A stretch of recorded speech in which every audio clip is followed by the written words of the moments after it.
Muy buenas noches, bienvenidas y bienvenidos al foro virtual Hablemos de Violencia Psicológica.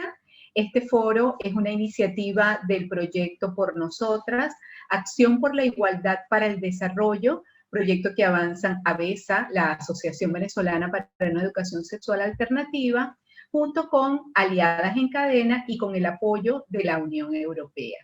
En este foro vamos a conversar de esa violencia invisible, de esa violencia que no detectamos con tanta facilidad y que solemos dejar pasar, pero que está en la base y usualmente está presente en todas las formas de violencia contra la mujer.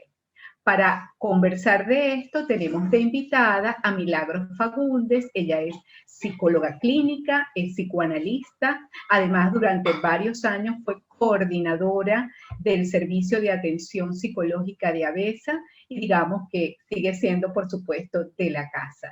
La tendremos acá compartiendo algunas ideas, algunas reflexiones. Tendremos también la oportunidad de hacer preguntas y comentarios vía chat para que puedan, por supuesto, presentar sus reflexiones y sus ideas. Y para un mejor desenvolvimiento de la actividad, por favor, les agradecemos que apaguen sus cámaras y sus micrófonos para que podamos tener un mejor aprovechamiento de esta actividad. Sin más, le doy la palabra a Milagros. Adelante, Milagros, y bienvenida. Gracias, Magdimar, por esa presentación tan cálida. La verdad que me contenté muchísimo de la invitación de ABESA. ABESA fue mi casa de unos años interesantes, pero unos años también bien convulsos. Y bueno, fue mi escuela para muchísimas cosas, incluso de lo que estoy ahora, como también sé que ha sido escuela para mucha gente, ¿no? Entonces yo de verdad encantadísima de estar de nuevo aquí. Se siente como si nunca me hubiera ido. Bueno, fíjense que yo tengo algunas ideas que quería traer, siendo además un foro. Bueno, pues quiero acercarles algunas ideas que nos puedan servir de movilizadores para la discusión. Quisiera que pudiéramos poner sobre la mesa algunos temas que tienen que ver con la violencia psicológica, que muchas veces o los desconocemos o a veces asumimos que son de cierta manera, y no nos ponemos como a quizás revisar o a poder mirar más de cerca de qué trata, ¿no? Entonces, bueno, lo que yo les voy a ir comentando, algunos lineamientos que tengo aquí anotados para conversar, y bueno, podemos luego ir conversando sobre esas líneas y agregando otras, ¿ok? Con toda la libertad que caracteriza además a veces siempre. Fíjense, bueno, como decía Magdimar, evidentemente la violencia psicológica es una violencia que recorre y va de la mano con los otros tipos de violencia. No podemos hablar de los otros tipos de violencia sin pensar que pueda haber una repercusión en lo psicológico.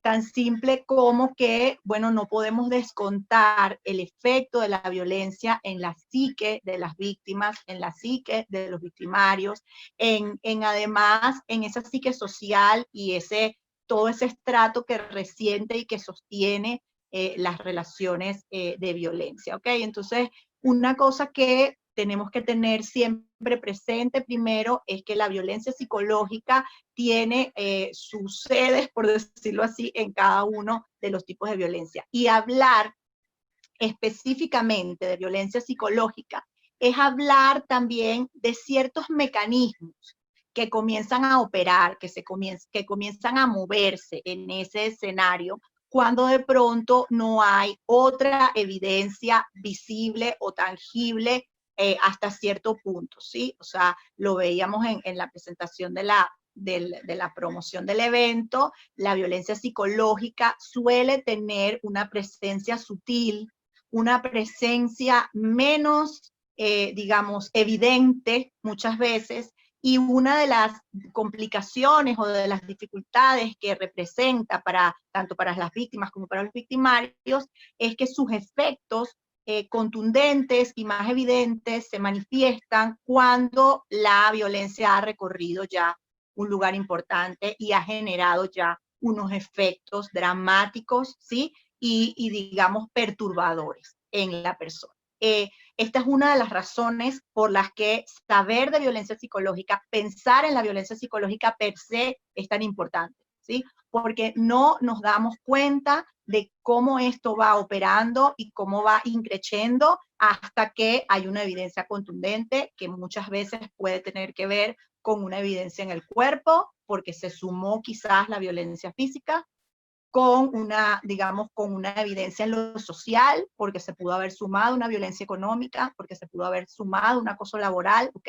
A veces, muchas veces, o las mismas consecuencias de la violencia psicológica, como, bueno, pensemos en la más grave y la más contundente de todas, que puede ser el suicidio, ¿sí? El estado emocional al que puede llegar una víctima, e incluso debo decirlo también, un victimario, para considerar un homicidio y un suicidio en una situación que si hubiéramos podido ver de alguna forma estos indicadores sutiles, hubiéramos podido operar de otra manera. ¿Okay? Quiero recordar unas líneas básicas cuando hablamos de violencia que también se cumplen para la violencia psicológica y que tiene que ver con la desigualdad de poder, ¿sí?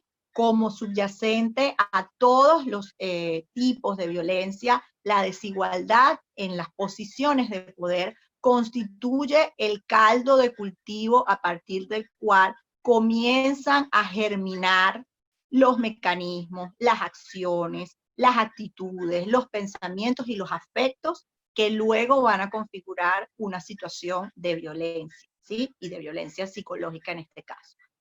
Cuando hablamos además de las desigualdades de poder, hablamos de el descriptor de esa función, dominación, sumisión, del que yo voy a hablar hoy en particular para mencionar algunos ejemplos de violencia psicológica que están bastante en boga, como por ejemplo el gaslighting, que deben haberlo escuchado, o la descalificación, o lo que llaman las lámparas de gas, ¿sí? Que es un fenómeno que además ahora ha tomado, afortunadamente, digo yo, en las redes una presencia para la concientización de esto como un elemento de violencia psicológica, ¿ok?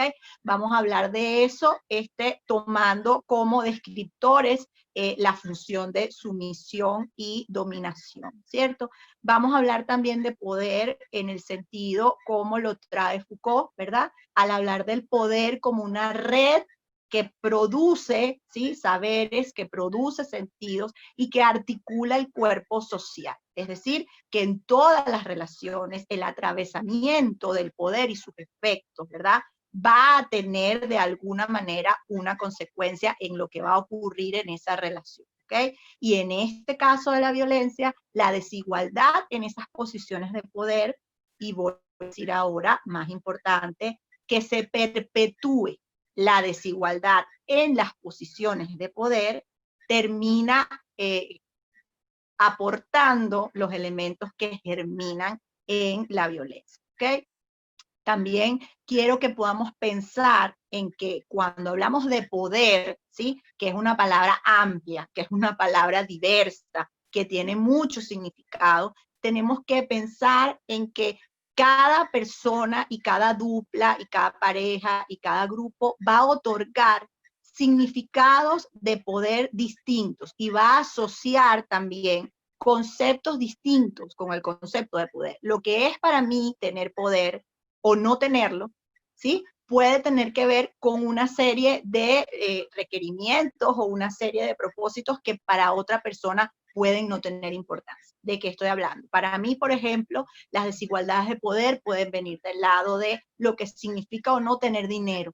El dinero puede ser un elemento que se nos una a la definición del poder, ¿sí? También puede ser, por ejemplo, la fuerza física, que es lo que vemos cuando ocurre, además, invasiones y presencia de violencia física, ¿verdad? La fuerza puede ser un elemento en el que las personas le otorguen allí un operador de poder. Y de esta manera también yo me inscribo en una relación en donde alguien tiene ese elemento de poder y otra persona no lo tiene, ¿sí? También puede ser, por ejemplo, el estatus. Puedo también entender las relaciones de poder como estatus. Y algo muy importante, que es lo que quiero traerles hoy con este ejemplo, tiene que ver con las relaciones sociales, porque además ahora sabemos que las relaciones sociales se han convertido en un capital. Ahora competimos por la atención de las relaciones sociales en las redes sociales, competimos por likes, competimos por quién me está mirando más, competimos por los seguidores, o sea, las relaciones sociales y la atención de las personas se ha convertido en un capital. Y eso también puede describir una relación de desigualdad de poder en cuanto a quién se encuentra aislado de relaciones y quién se encuentra en la conexión de las relaciones. Quién maneja las relaciones a su favor y quién no tiene acceso a relaciones de apoyo, de ayuda o de compromiso. ¿Ok? Comprender que el poder puede articularse en cada uno de estos escenarios, de estos conceptos de los que les estoy hablando, de estos elementos, es comprender también la dinámica de cómo se da la violencia psicológica, ¿sí? Porque si yo asumo que cuando hablamos de poder hablamos lo mismo, de pronto yo voy a encontrarme en una situación de violencia psicológica y yo no lo voy a registrar como tal porque yo pensé que el poder era del dinero y no era conocimiento.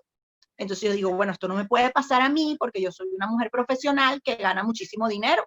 Entonces a mí no me va a pasar esto, porque esto solo le pasa a la gente que está inscrita en un registro de no dinero. Y no, resulta que el poder está articulado quizás para ti y para tu pareja desde el lado del conocimiento. Y se trata de quién tiene acceso a ese saber y quién no lo tiene. Y desde allí se instaura una dinámica de desigualdad. Yo voy a hablarles también el día de hoy de la violencia psicológica en las relaciones de pareja, ¿sí? Vemos violencia psicológica en el entramado social, vemos violencia psicológica en relaciones que per se pueden ser violentas. Pienso, por ejemplo, en la relación entre un secuestrado y su secuestrador, ¿verdad? En donde los elementos de intimidación, en donde los elementos de terror psicológico, en donde los elementos de dominación a través de la manipulación mental son fundamentales, ¿sí? Pero eso es una relación que de entrada se ha inscrito desde un lugar violento, invasivo y arrollador, ¿sí? Yo quiero hablar de la violencia psicológica en las relaciones de pareja, porque muchas veces es allí donde no podemos identificar a tiempo lo que está sucediendo, ¿sí? Donde muchas mujeres que han entrado en relaciones de violencia psicológica con sus parejas, con sus novios, con sus esposos, con su ex esposo, no pueden identificar a tiempo estos indicadores porque consideran que esto es parte de la relación. Y solamente cuando ha escalado la violencia a niveles que comienza a comprometer incluso su juicio o su cordura, como es el caso del gaslighting, es donde yo digo, ya va, espera, yo creo que esto no es así, ¿sí? Y todo el recorrido que llevamos hasta ese punto, en ese momento es que comenzamos a atar cabos, en ese momento es que yo puedo darme cuenta de qué y qué cosas y cuáles interacciones me llevaron a esto, ¿ok? Entonces yo quisiera, digamos, como dedicarle este foro especialmente a la violencia psicológica en las relaciones de pareja, como para poder aproximar la idea de la identificación de la violencia, además, en su escenario más íntimo, en el escenario donde no podemos hablar de eso necesariamente, en el escenario donde yo no se lo cuento a mi amiga porque yo creo que esto es normal, ¿sí?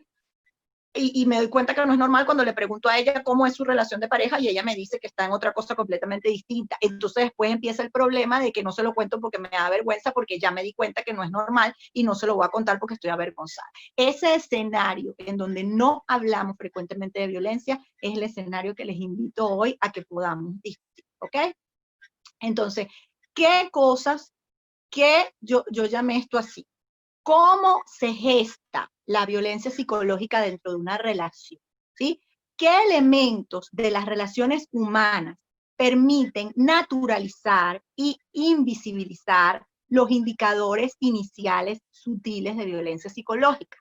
¿Por qué nos damos cuenta de la violencia psicológica cuando ha escalado niveles de compromiso de salud mental? ¿Qué tienen las relaciones humanas que facilitan la naturalización de la violencia? yo tengo 3 ideas de qué hay en las relaciones humanas. Bueno, no son mías las ideas, ¿sí?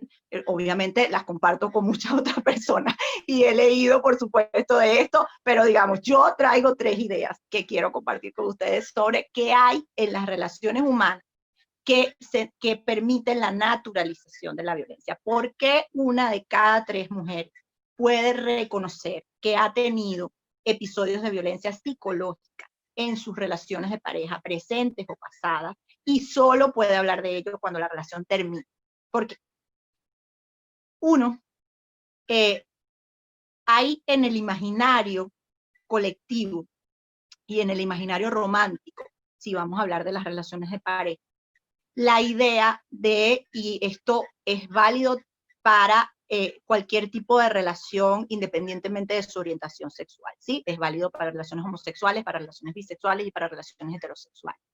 En el imaginario romántico y colectivo de las relaciones circula una idea muy poderosa, que es la idea de la complementariedad, ¿sí?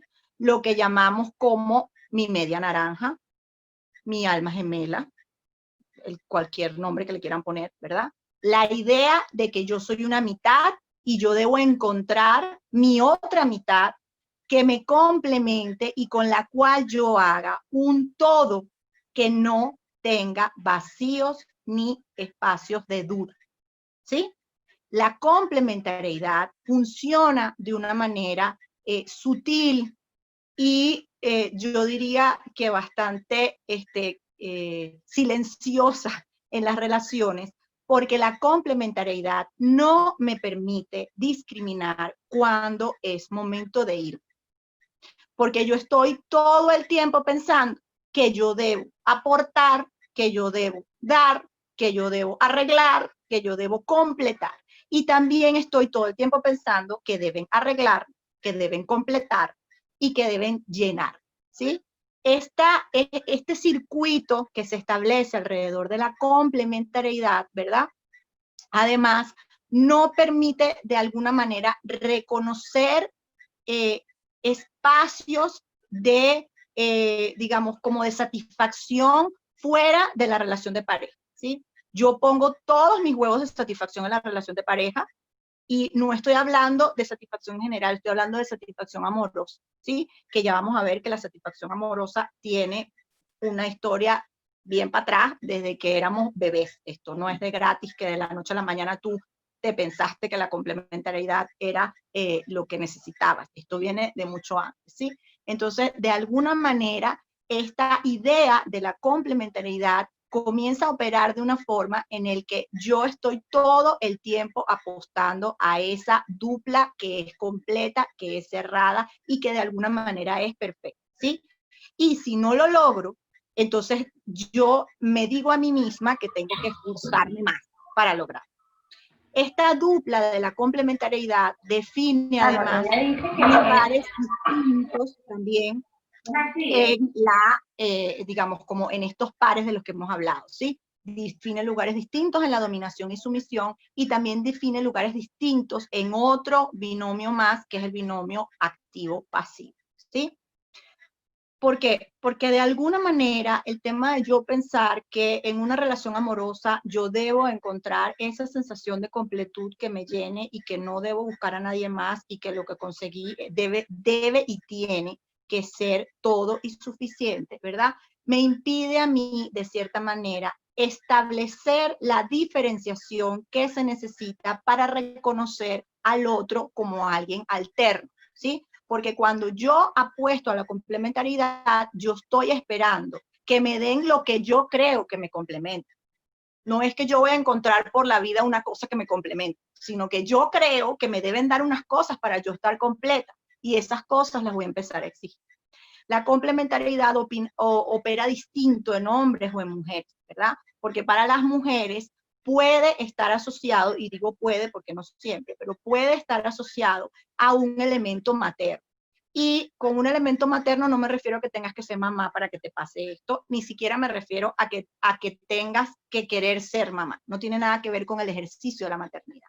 Tiene que ver con haber venido de una relación con una madre, ¿sí? En un momento en donde tú necesitabas que te dieran todo porque no podías por ti mismo, que es el momento de ser bebé.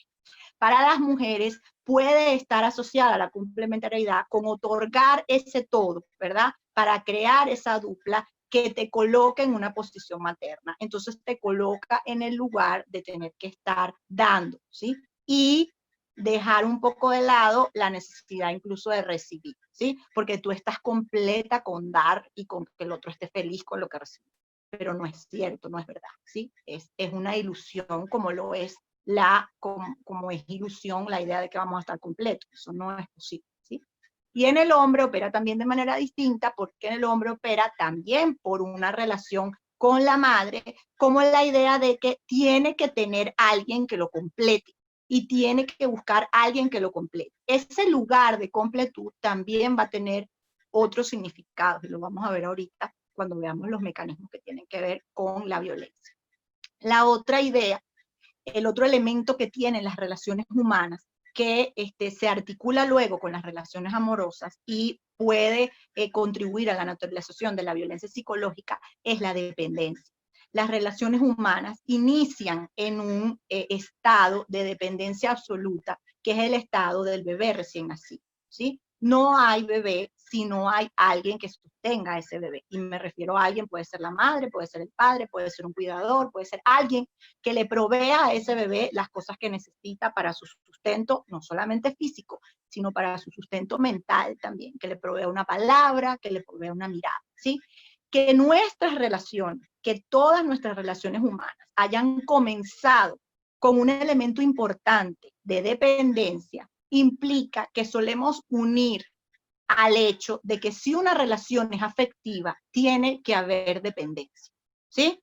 Yo comienzo a amarrar la idea de que las relaciones afectivas tienen un componente de dependencia. Y cuando hay dependencia, entonces yo no me doy cuenta cuál es la línea delgada entre que hay dependencia y ya yo entregué pues toda mi vida y no tengo un espacio personal, ¿ok?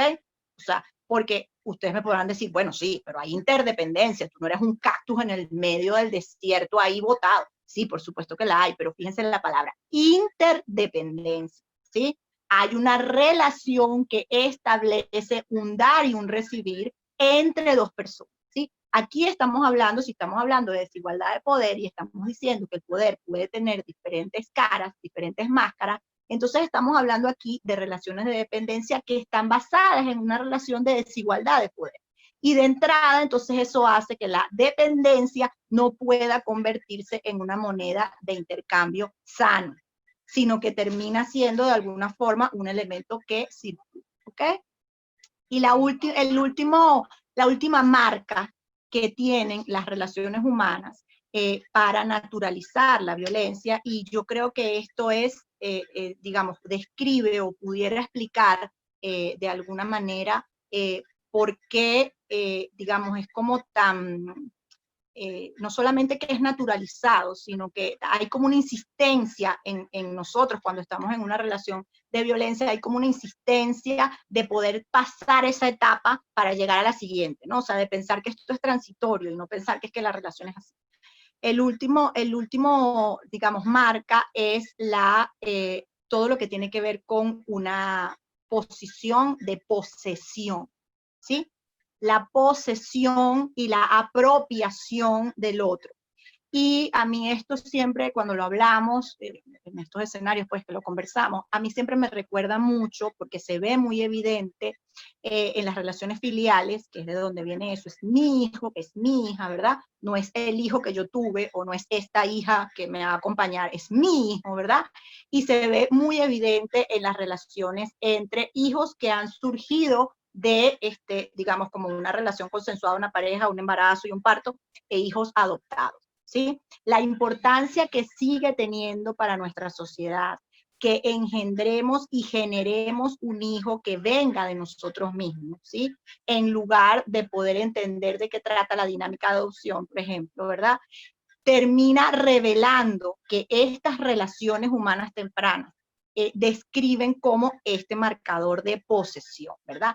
es mi hijo. Entonces es mi hijo y después resulta que es mi novio y después resulta que es mi esposa y después resulta que es la madre de mi hijo y ajá, ¿y qué pasó con tu esposa? Bueno, ahora ella es la madre de mi hijo y entonces ahora voy a controlarla porque tiene a mi hijo, ¿sí? Estas ideas de posesión de alguna manera, ¿verdad? Dan paso a la naturalización. Lo vemos también como en discursos muy románticos. Yo no lo he oído mucho más, antes esto sonaba mucho en las canciones en los años 90, sonaba mucho en las canciones frases como, bueno, tú eres mía o hazme tuyo. Estas cosas eran como parte del escenario romántico, no las he oído frecuentemente, el reggaetón no habla mucho de hacer suyo a nadie en particular, pero creo que tiene otras acepciones que tal vez debamos discutir en otro punto, ¿verdad? Pero este tema de la afiliación quiero traerlo para pensar en la posibilidad de que la posesión impide nuevamente la discriminación y la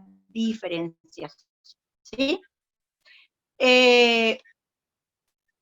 Como estos operadores van marcando lo que se supone que son las relaciones naturales, ¿sí?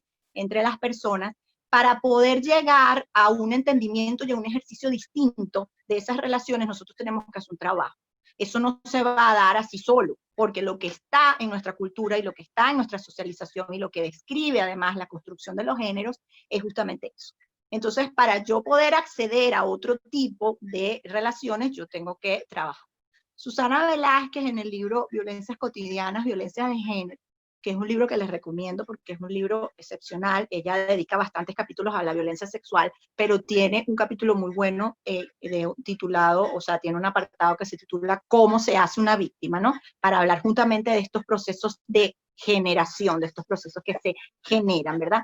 Ella dice que además los mecanismos que operan en la violencia, vamos a llamarla psicológica porque le pusimos ese apellido hoy, tienen que ver justamente con el no reconocimiento de la diferencia, ¿sí? El no reconocimiento del otro o de la otra, en este caso, como una persona diferente, ¿sí? A la que yo además debo suscribir como diferente, respetar como diferente y además actuar en consecuencia de esa diferencia, ¿sí?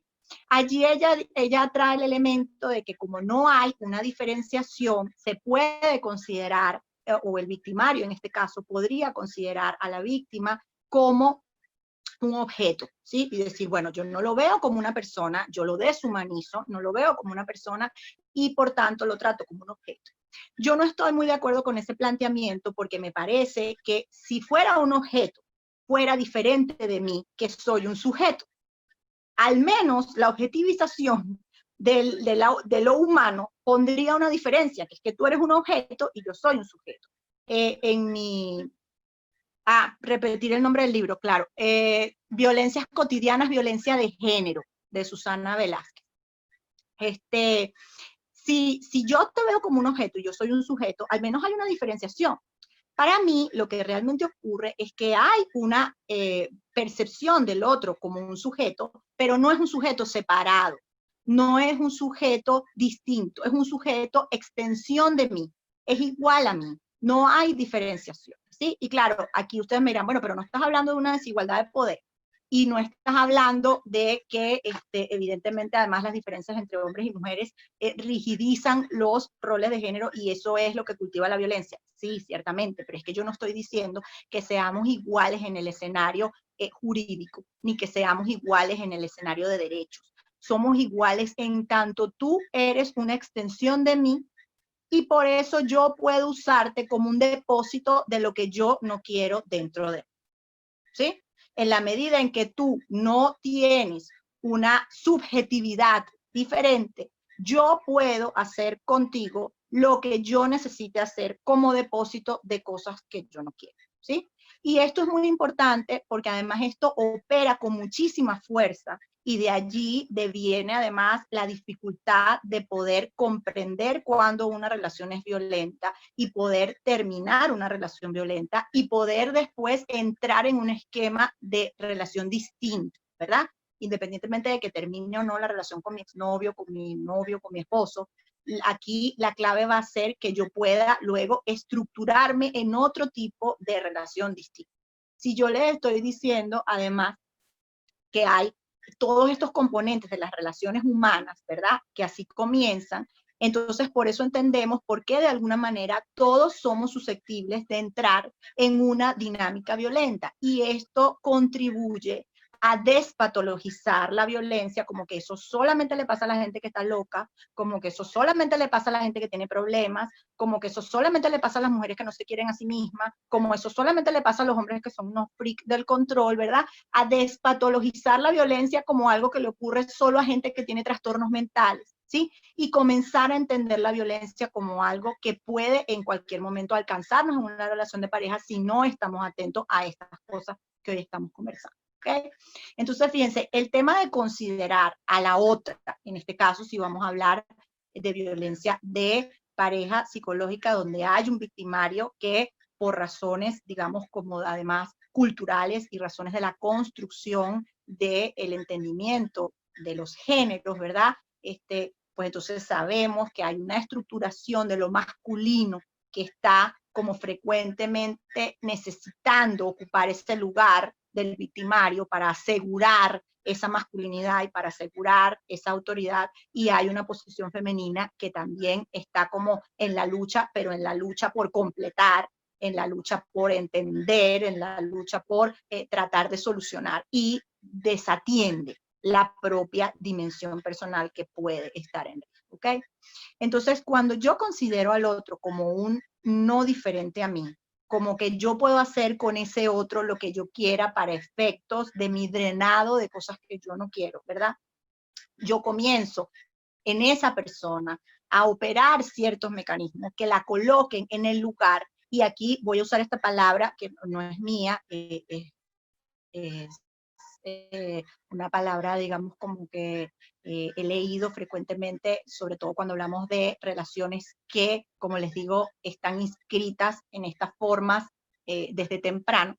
Empiezo a pensar en el otro como un depósito, ¿sí? ¿A qué me refiero con un depósito?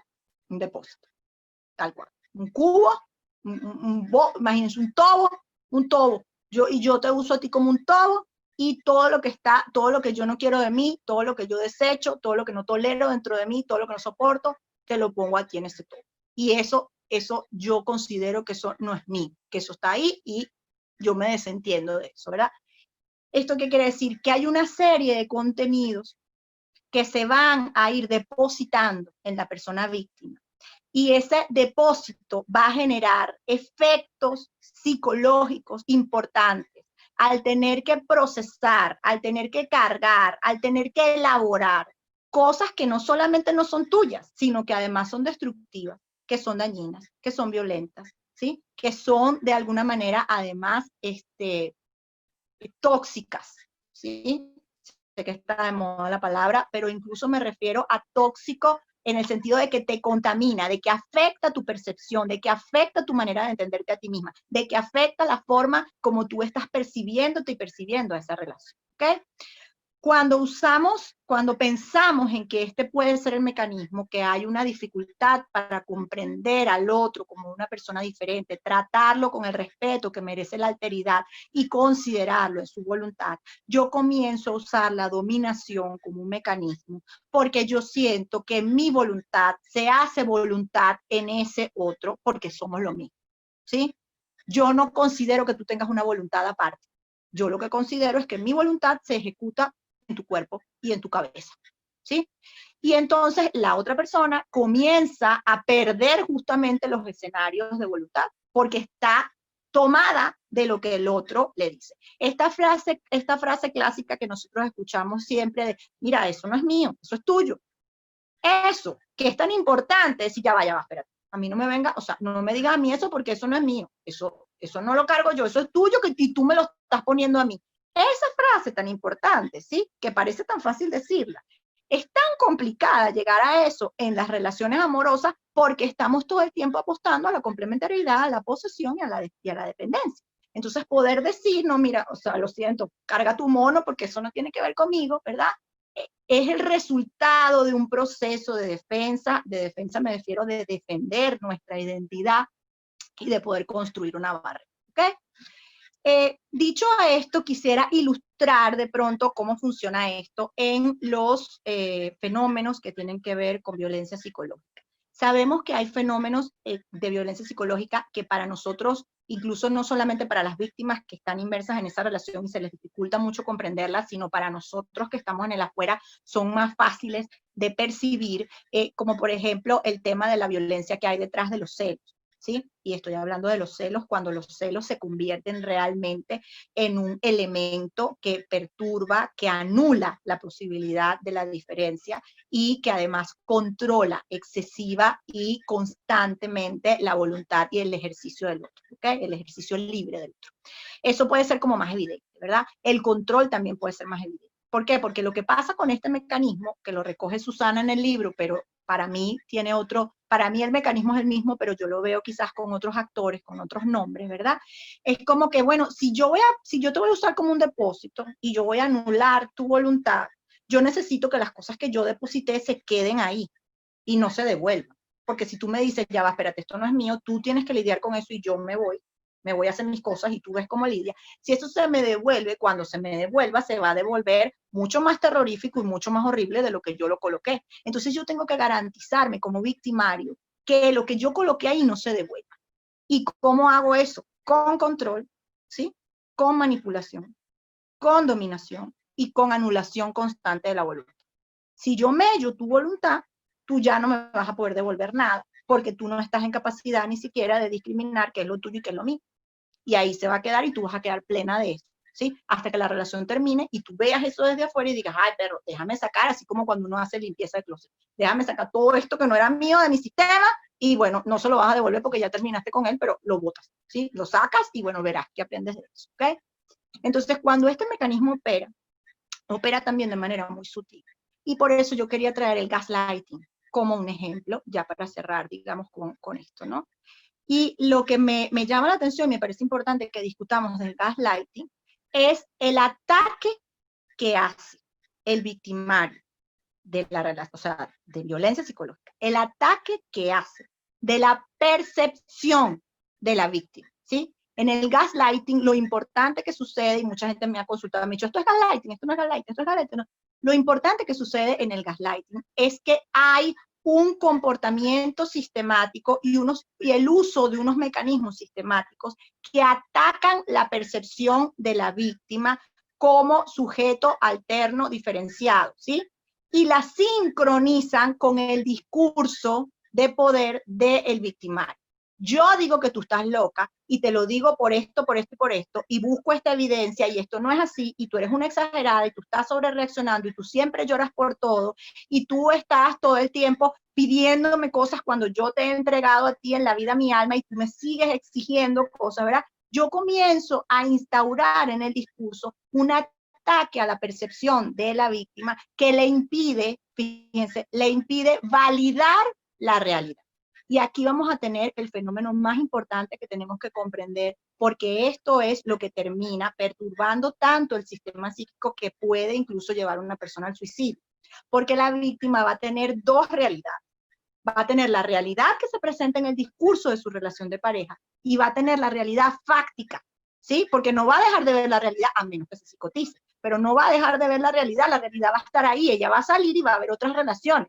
Ella, el gaslighting, lo investigué hace tiempo para entender por qué se llamaba así, viene de una obra de teatro, ¿sí? Que se llama gaslighting, y justamente el marido está tratando de atacar la percepción de la mujer para hacerle pensar que ella está loca, y él está buscando un tesoro en un ático en algún momento y prende el gaslighting, pues las linternas de gas las prende, y ella ve las luces y él le dice que está alucinando, que esas luces no existen, ¿sí? Ataca esa percepción. Entonces la víctima tiene dos percepciones que chocan, la que le dice el discurso de su relación de pareja y la que le dice la realidad, ¿sí? Y como quiera su relación de pareja, y siente que tiene que ser complementaria, y siente que las relaciones afectivas tienen que ser dependientes, y siente que ella es parte de esa persona porque es suya, ¿verdad? Descarta la de la realidad y la suplanta. Y cuando suplanta eso, el sistema colapsa y dice, esto no puede ser porque yo estoy viendo una cosa y tú me estás diciendo que es otra. Yo me estoy volviendo loca. Y cuando ya entro en esa escalada, de entonces debe ser que yo me estoy volviendo loca porque lo que él dice tiene que ser tan cierto que la loca tengo que ser yo, ¿sí? Ahí comienza el deterioro de la salud psíquica como una persona con identidad separada, ¿ok? Porque todo el tiempo hay un ataque a la percepción, ¿sí? Y la percepción parece una cosa muy irrelevante, pero en realidad no lo es. La percepción es todo con lo que contamos para relacionarnos con los demás en el mundo real. Entonces dime tú si no será importantísima la percepción, ¿sí? Quería traer ese ejemplo en particular porque además desde afuera es muy difícil para nosotros que estamos fuera de esa relación en donde puede pasar esto, percibir esto, porque como el ataque es a la percepción de la víctima y no a la mía, entonces yo no puedo empatizar con que la víctima tenga ese ataque, no lo comprendo. Yo digo, bueno, pero ¿de qué te quejas si el hombre es encantador, chiqui, te ha dado todo en esta vida y además es un amor y mira cómo está en la fiesta gozando y es el alma en la fiesta? Y lo más importante aquí, nos hacemos victimarios también en una revictimización secundaria de esas personas diciéndoles que ellas están locas por quejarse de un hombre tan maravilloso como aquel, ¿sí? Entonces, quería dejarle este ejemplito aquí y bueno, ya abro la discusión porque lo siento, me extendí, ya abro la discusión porque me parece que debemos hablar de las cosas sutiles que no son fáciles de identificar para tener herramientas para identificarlas. Sorry que me pasé de Magdi, pero bueno, ya. No, para Vamos, nada, muy bien, Milagros, muchísimas gracias. Bueno, creo que además has dejado como muy en claro que hablar de violencia psicológica no es lo mismo que hablar del impacto psicológico, que son dos cosas distintas, que el impacto psicológico es una cosa y que puede estar presente en diversas manifestaciones de violencia, pero que la violencia psicológica tiene unos mecanismos y tiene unos modos de funcionamiento que tú acá nos estás explicando y cómo se montan, por llamarlo de alguna manera, en esa forma de, bueno, de cómo nos relacionamos, en esas ideas de complementariedad, en cómo concibo yo la relación de pareja, entonces que tú eres para mí, yo soy para ti, y que esto tiene que mantenerse en una completitud y en una relación en donde somos el uno para el otro y cómo eso es nocivo. Entonces, claramente vamos viendo cómo aquí transformar esas ideas de lo que entendemos por relación de pareja,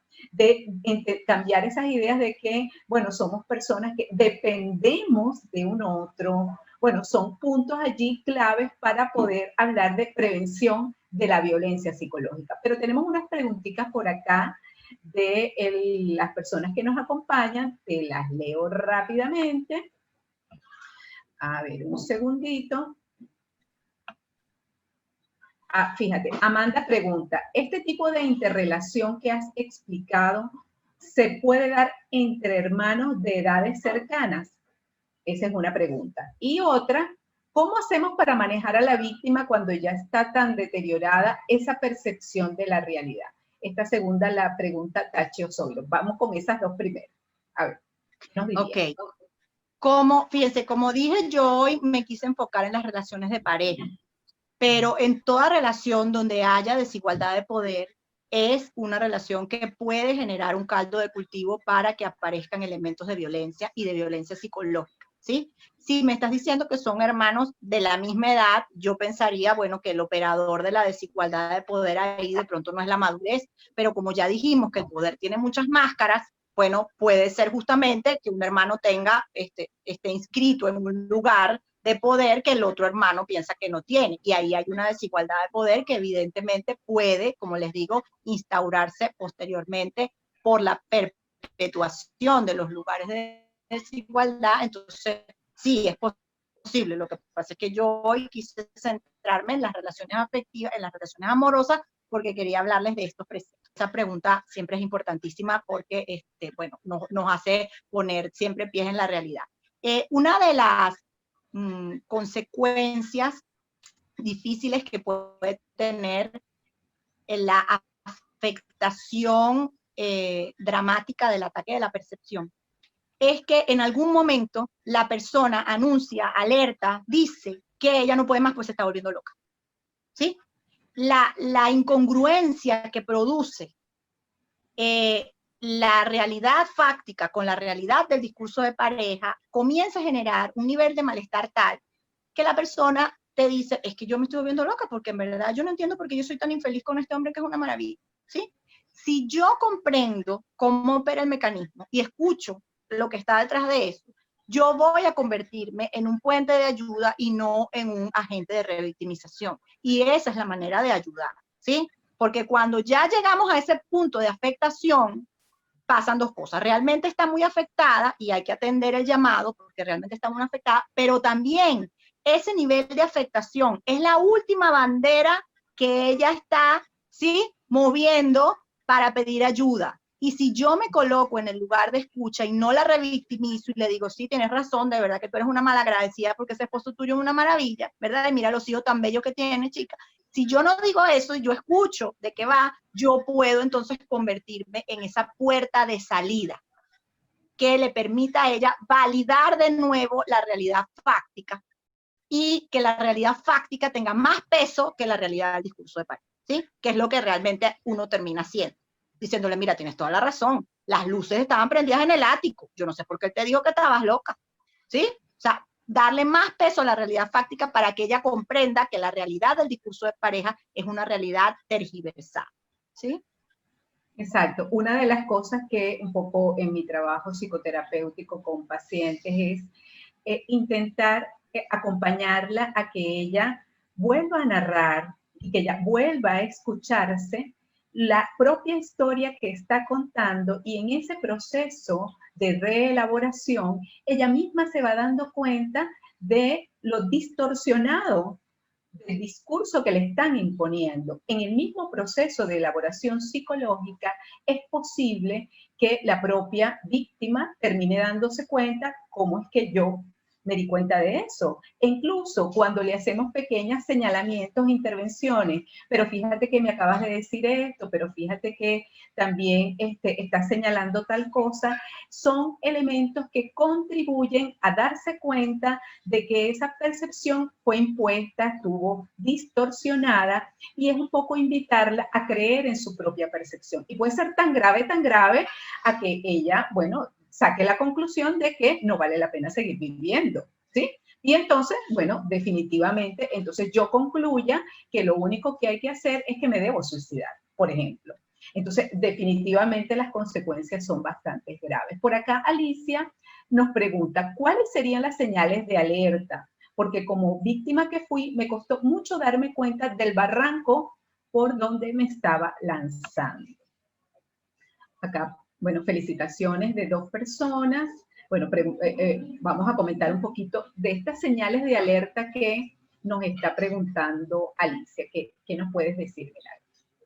Alicia, tienes toda la razón, es muy difícil darse cuenta, porque justamente estas cosas que te digo, que naturalizan la violencia, porque son, digamos, la impronta de nuestra relación, nos hacen una y otra, y que está bien que esté pasando. Entonces, fíjate, esto que decía Magdimar es muy importante. Cuando yo puedo elaborar, cuando puedo pensar, cuando tengo un espacio para mí y yo digo, ya va, espérate, yo tengo que entender esto que me está pasando, ¿por qué yo me siento tan mal? Yo siempre le digo a las personas que me consultan y a mis pacientes, ¿verdad? Que hay una intuición en el malestar y que muchas veces obviamos ese, yo me siento terrible. No, pero eso es porque yo no me he adaptado, porque en realidad el matrimonio es así y bueno, yo no me he adaptado. Pero es que estoy deprimida. No, pero eso es porque en verdad el país, sí, hay una señal afectiva primera que te va a decir que tú no te sientes bien. Y si tú no le haces caso a eso, pues las señales van a ir subiendo, ¿verdad? Hasta que el malestar de alguna u otra manera te tome y bueno, ya a lo mejor ese es tu límite y ese es el límite en que tú dices, bueno, sí, tienes razón, ya lo entiendo, ¿sí? Pero hay unas primeras señales de malestar, de incomodidad, de que no te parece adecuado, de que te parece incluso extraño, que te parece bizarro, y el asunto es que las descartamos por naturalizar esta situación. Exactamente. Por acá Carolina pregunta dónde se puede acudir para recibir orientación para las víctimas de violencia psicológica, por favor. Bueno, ahorita los servicios presenciales saben que con la pandemia están bastante, bueno, eliminados, cerrados, restringidos. En este momento, desde ABESA tenemos la línea Psicoapoyo por Nosotras, que es una línea de primeros auxilios psicológicos. Aprovecho para decir el número, que es 0212-414-5114, y deben marcar la opción 1. Ahí hay psicólogas que les pueden brindar orientación. Otros Ay, lo repito, comentarios por Mandy, acá. porfa. Repítelo ahí. 0212, 022. ¿cómo no? 0212-414-5114, opción 1. Perfecto. Sí, lo Ok, tengo aquí. otros comentarios por acá, agradeciendo la explicación. Pregunta Marisela, ¿la culpa podría ser una forma de revictimización?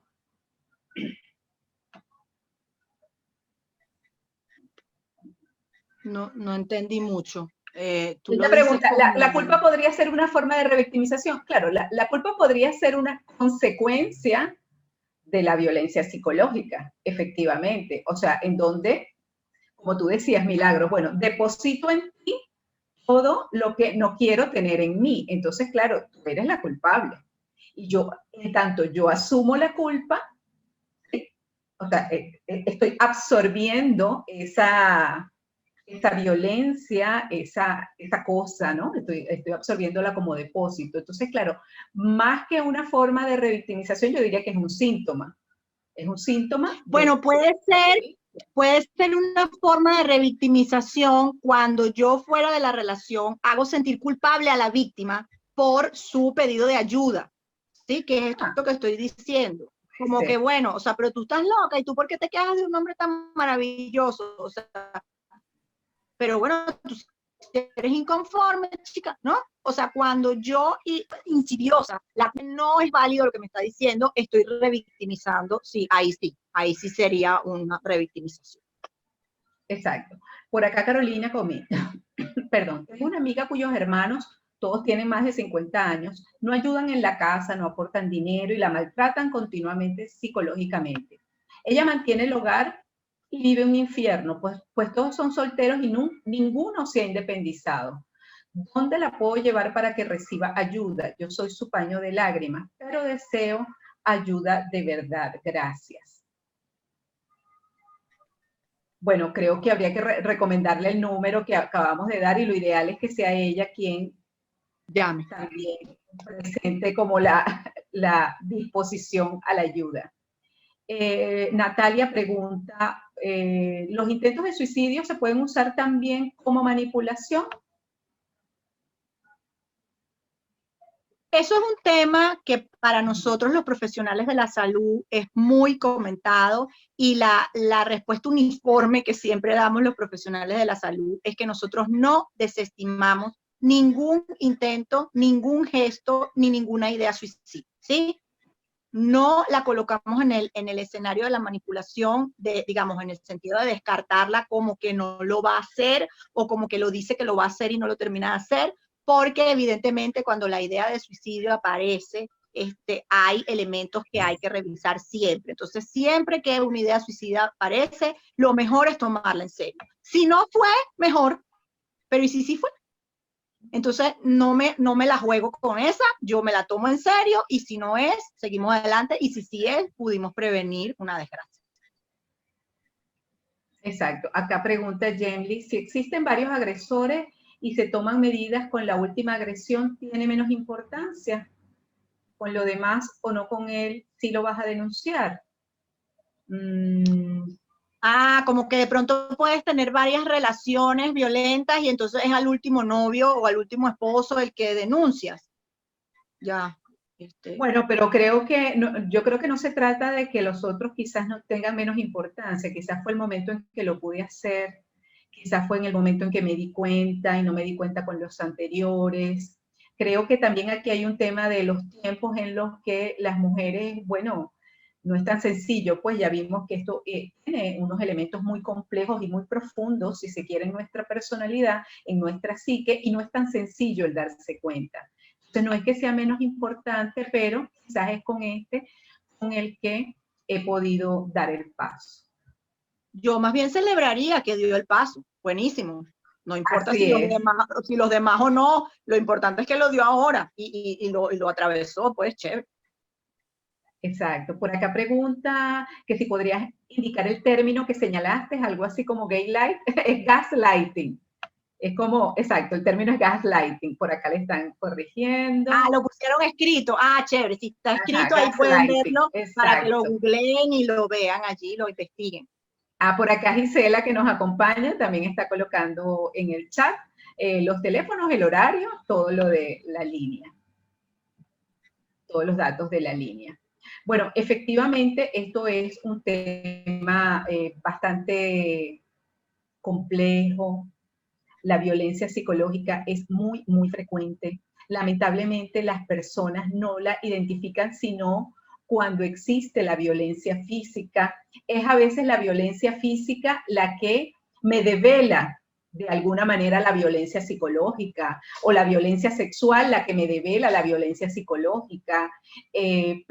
Pero cuando uno ve a las víctimas y que mencionan, por ejemplo, una situación de violencia física y se hace, digamos, la revisión de la historia, vemos cómo puede tener meses o años viviendo violencia psicológica, pero está tan oculta, tan invisible, que no es sino hasta que hay un acto físico que se identifica.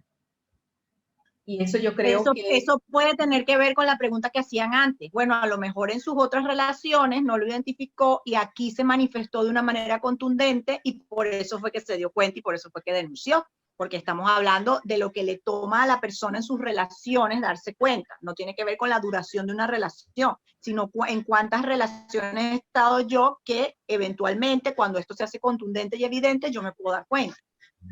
Pero para mí una cosa que siempre le digo a las pacientes, bueno, en esta relación tú estás desarrollando, tú estás creciendo, esta relación es una relación que te nutre, o por el contrario, tú sientes que en esta relación no vas avanzando. Yo creo que esa simple pregunta que nos hagamos, ¿realmente yo estoy creciendo con esta relación?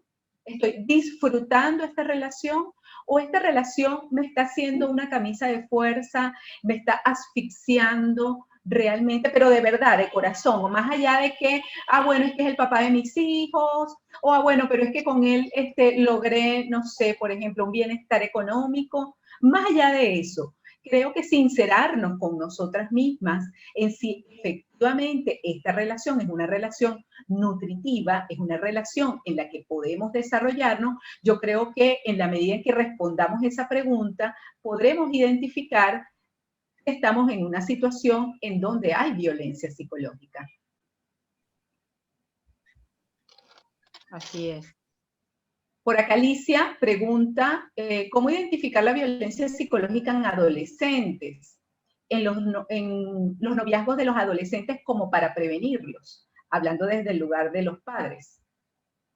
Muy interesante, sí, muy importante también, porque además ahí yo podría decir que muchas veces en la adolescencia, por las características de esa etapa, solemos muchas veces como desvalorizar lo que allí está pasando, como que, ay, bueno, es un noviecito y ya se le va a pasar, o bueno, de todas, o sea, muchas veces en el noviazgo también pensamos que, bueno, es el noviazgo, esas cosas pasan en el matrimonio, ¿verdad? Como que solemos de alguna manera desmentir, restarle importancia y de pronto puede haber un llamado genuino de ayuda, puede haber una manifestación genuina de sufrimiento y nosotros lo tomamos como que, bueno, los adolescentes son hormonales, los adolescentes se odian. Bueno, cosa que es verdad, o sea, hay un devenir emocional importante en la adolescencia, pero si efectivamente yo estoy viendo que mi hijo, que mi hija, cotidianamente sufre por esta situación, que hay una invasión, que hay una dificultad para mantener la separación y además poder constituirse como sujetos independientes que, como decía Magdimar, pueden potenciarse y crecer,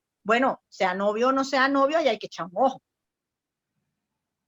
Claro, y además es importante, fíjense, en la adolescencia, por ejemplo, visto desde el lado de la persona agresora, si esto está iniciando en ese momento de vida, también es buen momento para que quien está ejerciendo esa violencia se dé cuenta. No esperar a que pasen años y años y años y ya haya un patrón estructurado, ya haya un patrón fijo.